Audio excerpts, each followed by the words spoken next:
নমস্কাৰ স্বাগতম জনাইছো আপোনালোক সকলোকে মোৰ চেনেলৰ অন্য এটা ভিডিঅ' লৈ আশা কৰিছো আপোনালোক সকলো ভালে আছে আৰু মোৰ এটা আশা আছিল আপোনালোকৰ ওচৰলৈ বিভিন্ন ক্ষেত্ৰৰ বিভিন্ন ব্যক্তিক লৈ আহা তেওঁলোকৰ মনৰ কথা জনাৰ আৰু কিছুমান নজনা কথা আপোনালোকৰ আগত জনোৱাৰ গতিকে সেই কাৰণে ভাবিলো আজি এজন তেনেকুৱা ব্যক্তিক লৈ আহা আপোনালোকৰ ওচৰলৈ এয়া মোৰ প্ৰথম প্ৰয়াস আশা কৰিছো আপোনালোকে সকলো আকোৱালি ল'ব আৰু মোৰ হৈতে আজি এনে এজন ব্যক্তি উপস্থিত আছে তেওঁ এজন খুব প্ৰতিভাশালী ব্যক্তি আসলতে তেওঁ কোনো গুণে কম নহয় না সংস্কৃতি জগতত না পঢ়া শুনাৰ ক্ষেত্ৰত অভিনয় সকলো ক্ষেত্ৰতে তেওঁক আসলতে আমি পিছ পেলাব নোৱাৰো আৰু তেওঁ হৈছে মোৰ লগৰে আমি একেলগতে নাটক শিকিছিলো একেলগতে আমি কৰিছিলো আৰু সেই ব্যক্তিজনক আজি আপোনালোকৰ আগত চিনাকি কৰাই দিব ওলাইছো কাৰণ তেওঁ অজস্ৰ প্ৰতিভা আছে অজস্ৰ প্ৰতিভাৰে ভৰপূৰ সেই ব্যক্তিজনক আজি আপোনালোকৰ আগত চিনাকি কৰাই দিছো আশা কৰিছো আপোনালোকে এই ভিডিঅ'টো মৰম দিব আৰু আপোনালোকৰ আগত যেহেতু কৈছোৱে মই এনে এজন ব্যক্তি আপোনালোকৰ ওচৰলৈ লৈ আহিছো আৰু সেইজন হৈছে এজন আপোনালোকৰ আগত চিনাকি কৰাই দিছো আৰু প্ৰথমতে পৰিচয়টো নমস্কাৰ মোৰ নাম বেদান্ত নেওগ মই শিৱসাগৰ কালুগাঁও অঞ্চলৰ এখন সৰু গাঁও গায়ন গাঁও আসলতে গাঁও সৰু ডাঙৰ নহয় কিন্তু সেই গাঁওখনৰ পৰা যেটো প্ৰতিভা উদ্ভৱ হৈছে নহয় সেই প্ৰতিভাটো আসলতে আমাৰ অসমৰ কাৰণে ডাঙৰ সম্পদ বুলি ক'ব লাগিব বৰ্তমান কিহত ব্যস্ত বৰ্তমান এতিয়া গৰম বন্ধ দিছে সৰু সৰু কণমানি শিশুসকলৰ লগতে এতিয়া গ্ৰীষ্মকালীন নাট্য কৰ্মশালা এটি দি আছোঁ আমি সেই সূত্ৰে আজি মনুকণকো লগ পালোঁ আৰু মই ক'বলৈ গ'লে আসলতে কোন ফালৰ পৰা চিনাকি কৰাই দিম তোমাক না ভাল বাঁহী বজায় এজন ভাওনা কৰা ব্যক্তি বা ভাওনা প্ৰেমী বা নাট্যকাৰ কোনটো ফালৰ পৰা মই চিনাকি কৰাই দিম প্ৰথমতে আসলতে ক'বলৈ গ'লে আসলতে মোৰ কিবা খেলিমেলি লাগি গৈছে কোন ফালৰ পৰা চিনাকি কৰাই দিম কাৰণ মই কৈছোঁ অজস্ৰ প্ৰতিভা আছে কিন্তু প্ৰথমতে তুমি কোনটো আৰম্ভ কৰিছিলা বাঁহী হওক ভাওনা হওক বিহু কোনটো প্ৰথমে আৰম্ভ কৰিছিলা মই সৰু হৈ আছিলোঁ বহুত সৰু হৈ থাকোঁতে গাঁৱত প্ৰথম ভাওনা পাতিছিলে ভাওনাত মই প্ৰৱেশ মাৰিবলৈ ওলাইছিলোঁ সৰুতে তাৰ পাছৰ পৰাই জাৰ্ণিটো লাহে লাহে ষ্টাৰ্ট হৈছিলে তাৰপাছত ভাওনাত প্ৰহ্লাদ গাওঁ ৰোহিতাশ্ব গাওঁ সত্যবান গাইছিলোঁ তেনেকৈ দি ভাওনা কৰি ফুৰোঁতে তাৰপাছত ঢোল শিকিলোঁ মোৰ গুৰু গুণীন নেওগ মোৰ বৰ্তা হৈছে তেখেত এতিয়া ঢুকালে সেই ছাৰৰ পৰা শিকিলোঁ তাৰপাছতে মোৰ বহুত আছে তেনেকুৱা ব্যক্তি মোক যিসকলৰ লগত মানে লাগি মই শিকি ওলাই গ'লোঁ ঢোল শিকিলোঁ তাৰপিছত মোৰ নিজৰ ককাৰ পৰাই মই পেঁপাও শিকিলোঁ তাৰপাছত খুৰাই বাঁহী বজাইছিলে ঘৰতে বাঁহী বজায় সেই খুৰাৰ পৰাই বাঁহী দেখি তাৰ বাঁহীটো চুৰ কৰি আনি বজাবলৈ শিকিলোঁ তেনেকৈ দি আৰম্ভ হৈছিলে আৰু সেই চুৰ কৰি বজোৱা বাঁহীটোৰ পৰা আজি নিজে এখিনি বাঁহী লৈ পিঠিত ঘূৰি ফুৰে মই তাৰ বাঁহীৰ ভিডিঅ' আপোনালোকক দেখাম ফটো দেখাম আৰু ঢোলৰ কথা যিহেতু ওলাইছে আৰু মই বিহু খুব ভাল পাওঁ সকলোৱে জানে সেইকাৰণে যদি এইখিনিতে ঢোলৰ চাপৰ অকণমান শুনো ঠিক আছে বজাই দিছোঁ এবাৰ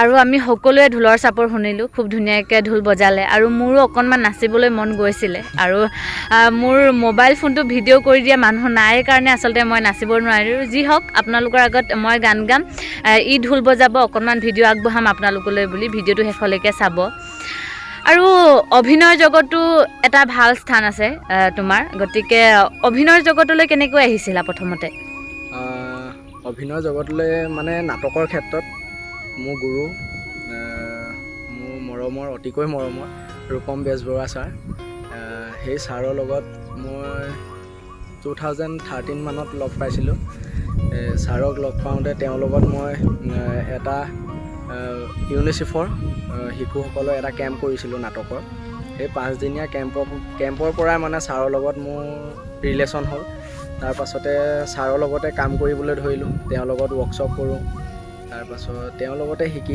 শিৱসাগৰ নাট্য বিদ্যালয়ৰ আণ্ডাৰত আমি বহুতো কামো কৰিলোঁ নাটক কৰোঁ য'ত ত'ত তাৰ পাছৰ পৰাই লাহে লাহে আমাৰ শিৱসাগৰলৈ NSD ৱৰ্কশ্বপ আহিছিলে NSD ৱৰ্কশ্বপ কৰিলোঁ ছাৰৰ কাৰণে কৰিলোঁগৈ তেওঁৰ কাৰণে সেইখন সুবিধা পালোঁ তাৰ পাছতে নাটক কৰি থাকোঁ নাটক ভাল পাওঁ নাটকৰ মিউজিক কৰোঁ বিশেষকৈ মই তাৰ পাছতে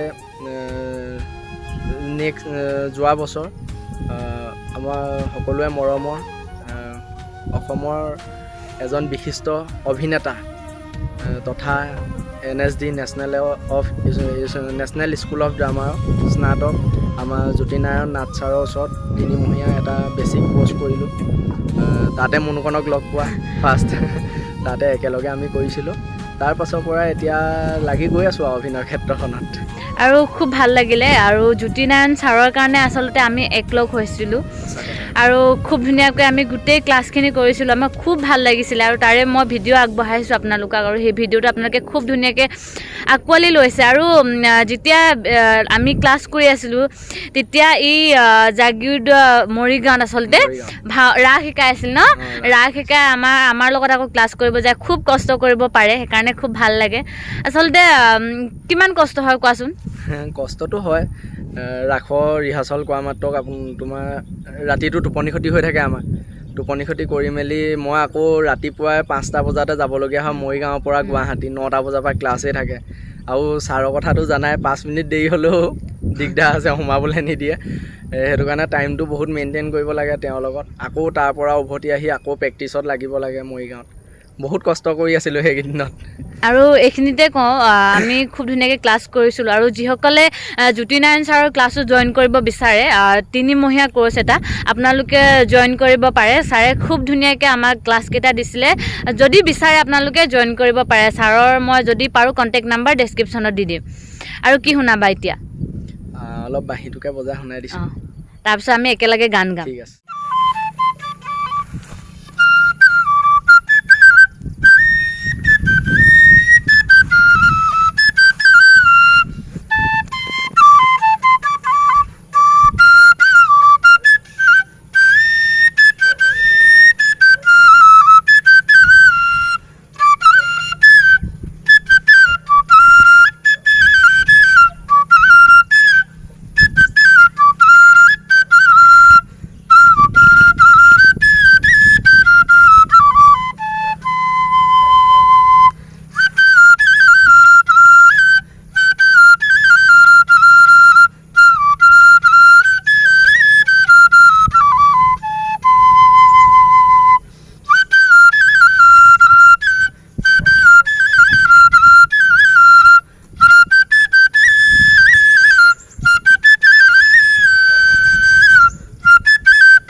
আৰু খুব ধুনীয়াকৈ বাঁহী বজালে, ঢোল বজালে, আমি সকলোখিনি উপভোগ কৰিলোঁ।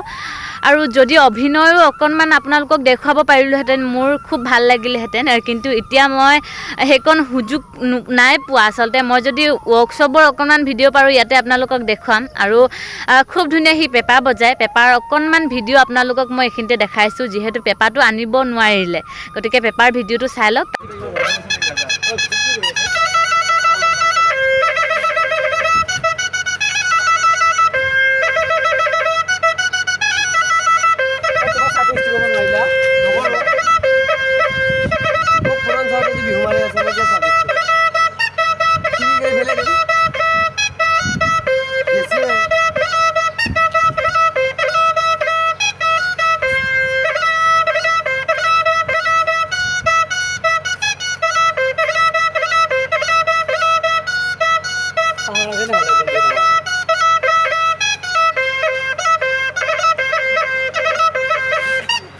আৰু শেষত মই বিহু এফাকি গাম, ই ঢোল বজাব আৰু আপোনালোকৰ দায়িত্ব হৈছে আমাক কমেণ্ট কৰি জনোৱা কেনেকুৱা হৈছে।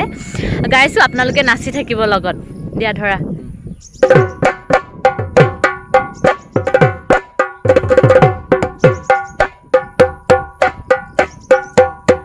ও দেহা কাউৰী সতৰু মুগানুচু মনিয়া মুগানুচু মনিয়া পৰিবলৈ নিদিয়ে ডালত। ও দেহা তোমাৰনো মোৰ সতৰু ঘৰৰ নুবৰ ককাইৰে ঘৰৰ নুবৰ ককাইৰে ফুৰিবলৈ নিদিয়ে। যাবলৈ নিদিয়ে লগত। আৰু আপোনালোকলৈ বুলি খুব ধুনীয়া এটা ভিডিঅ' আগবঢ়াই দিছোঁ। আশা কৰিছোঁ আপোনালোকে ভিডিঅ'টো আঁকোৱালি ল'ব। আৰু ভিডিঅ'টো মই ইমানতে সামৰণি মাৰিব বিচাৰিছোঁ। আৰু কিবা ৰৈ গ'ল নি ক'বলৈ? নাই, একো নাই। সকলোৱে মুনুকণৰ চেনেলটো ছাবস্ক্ৰাইব কৰি দিব আৰু লগতে ভিডিঅ'সমূহ চাব, লাইক কৰিব, কমেণ্ট কৰিব আৰু শ্বেয়াৰ কৰি দিব। আৰু আপোনালোকে মৰম কৰিলেহে মই অনাগত দিনত আপোনালোকলৈ বুলি আৰু ধুনীয়া ধুনীয়া ভিডিঅ' আগবঢ়াই যাব পাৰিম। গতিকে আপোনালোকৰ মৰম আশীৰ্বাদ বিচাৰিছোঁ। আপোনালোকৰ মৰম আশীৰ্বাদৰ অবিহনে মই একো কৰিব নোৱাৰিম। আৰু ভিডিঅ'টো আজিলৈ ইমানতে সামৰণি মাৰিছোঁ। ধন্যবাদ।